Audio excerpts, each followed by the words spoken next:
Жизнено да отида да си купя още един телефон директно от колхозния пазар. Се сложа още един Android, за да може да ви снимам какво виждам. Какъв смях. Отварям YouTube и гледам интервю с някаква инфлуенсърка. Оказва се, че е OnlyFansърка. И канала, който я интервюрат друга OnlyFansърка, която се чувства неудобно как задава същите въпроси, които си задавали на нея. Ха-ха-ха. Знаеш ли колко са тъпи тия марши? Тя била антисоциална, имала 4 котки. Не излизала вкъщи, само се стояла вкъщи и се снимала. И винаги е снимал един, който бил с и същи боксерки, това може да бъде различен. Какъв и е той, е OnlyFansърска тайна. Ти ако видиш каква стандартна пача е тая, смятай, нали, може да се абонираш. И до кога смяташ да се занимаваш с това OnlyFansърство, когато започнеш собствен бизнес? Да, смятам да започна собствен бизнес, но той от само себе си, нали, ще стартира. Спра да се занимавам, когато спра да получавам същите доходи, които съм получавал преди.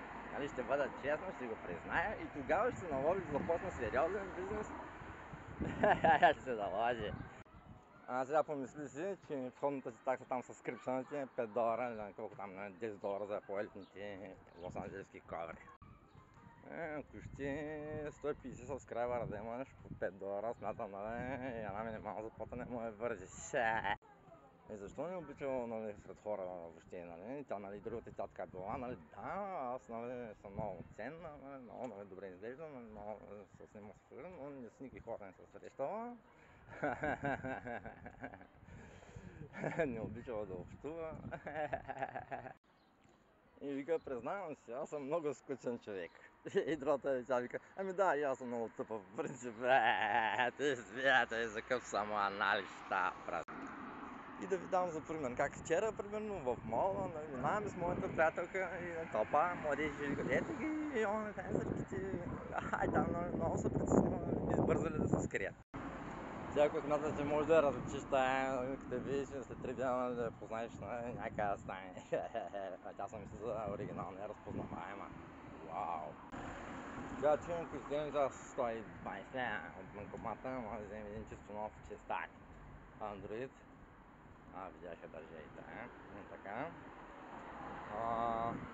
И тогава ще има коментар в реално време.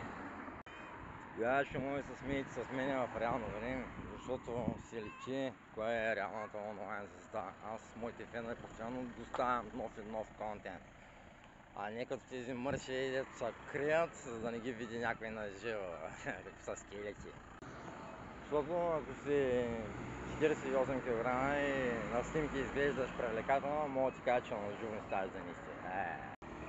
Това са абсолютни позори, разбираш ли? Те дори нямат собствена самоличност. Питате, коя е Иванка Дякова извън OnlyFans, извън TikTok-а? Ами аз съм Иванка Дякова в OnlyFans и TikTok звезда. Извън OnlyFans и TikTok-а аз съм много скучна, много съм тъпа, имам 4 котки, дето са от брат и сестра, нали, и с тях, нали, си прекарам цялото време. Смятайте за какъв гомел става просто.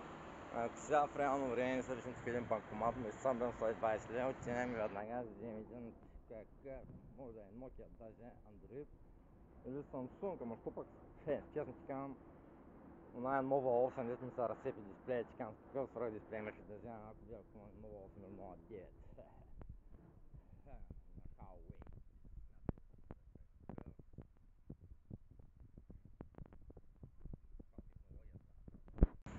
Сега ще ви пускам на един телефон онлайн изцепките.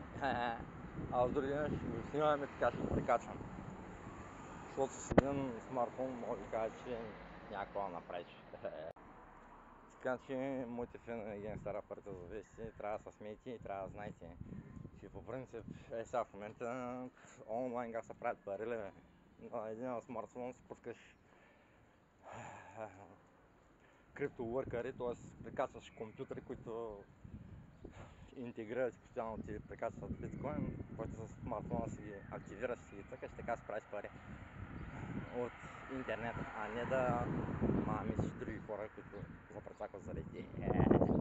То точно за това тя закри очи, защото знам той, който е дал $10 и е видял на някаква разкрасена, после съжалява и като се среща на улицата ще каже, мърчева връща $10. Все едно. Тя закри освен си. Докато моите фенове спират колите на кръстовището и излядат с нея с мене. Знаеш ли тук става прас? Ясно мисля. Много откъдето на всички дебели мерцедеси, Уестсайд, Мастер Джордж, отбраш мати. Смятате, аз съм се сетил в 8 часа и чакам всичко е затворено. Поне така. Явно ще остане за утре.